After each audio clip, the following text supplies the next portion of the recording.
spotted that gorgeous red truck right over there. The big Hemi, big truck. Four-wheel drive is awesome. It's better than my 4Runner. Oh, the performance was awesome. Very comfortable seat. I'm thinking about getting one myself. We're thinking about purchasing one next month.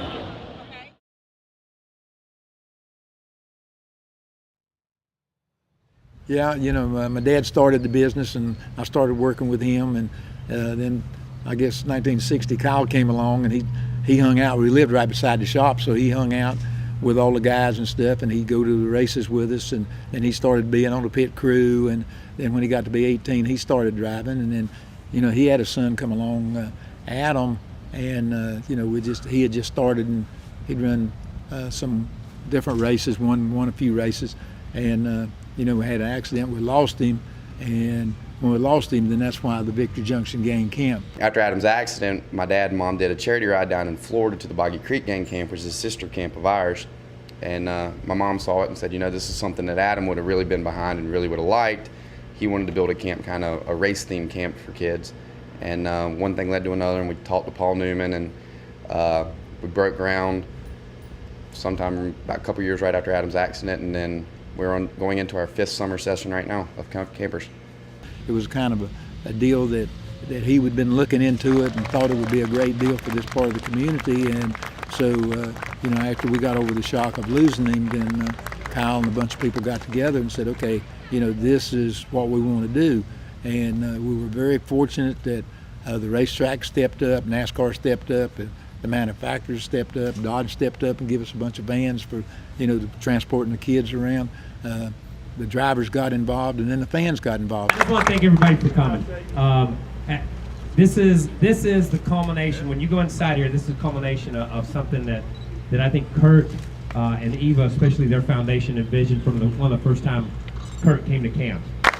As you can see, it takes a full staff of people, and it takes that hard work and that commitment. But most of all, it takes a big heart, and that's what we're here to enjoy here at the camp, is a big heart. With all these different buildings, all the different people that have been involved, I'm humbled, and it's a great day for us at the Kurt Busch Foundation to officially open the Kurt Busch Superdome. Everybody ready? We need some big thumbs up here. Everybody got a thumbs up? All right, let's do it. Of course, we had to keep things in mind for the chronically ill children and the ones that struggle with temperature changes, and so that, of course, was the main reason.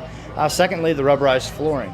It can manage many different falls, from bigger kids to smaller kids, to try to help keep them safe and to keep them just where they just rub it off and get back in there. And of course, just the other different safety things, so that we kept the kids in mind, so that they really can just be kids and not have to worry about anything else.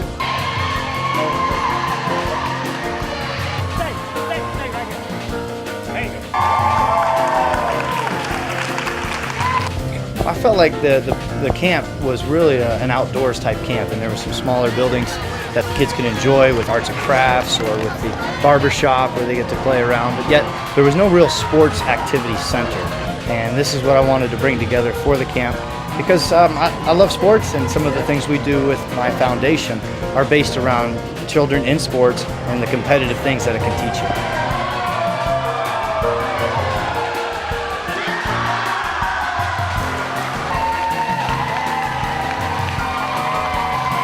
A lot of kids that have medical problems, you know, never get to play sports, they never get to go outdoors and, you know, and do all these things, and you know, it's really hard to tell until you see them doing it how much it really means to them, and, you know, experiences that they would never have if it wasn't for this place.